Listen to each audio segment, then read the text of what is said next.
या भागातले तुम्ही सगळे मतदार बंधू भगिनी कुणी किती विरोध केला तर तुम्ही तुमच्या मताचा निर्णय घ्यायची वेळ तुमच्या येईल त्या मतदान केंद्रात जाल आणि नेमकं कोणतं मतदान लावायचं हे तुम्हाला सांगावं लागत नाही. देशाचे प्रधानमंत्री 1.5 लाख मतांनी निवडून आले आणि सोफिया 1,54,000 मतांनी निवडून आली.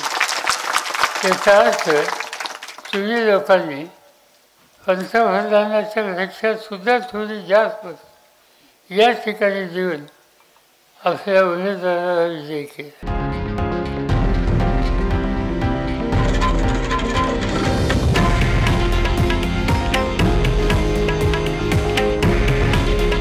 हे आहे देशातील नंबर 1 न्यूज नेटवर्क आणि आपण पाहत आहात TV9 मराठी. काळजी तुमची, हित महाराष्ट्राचं.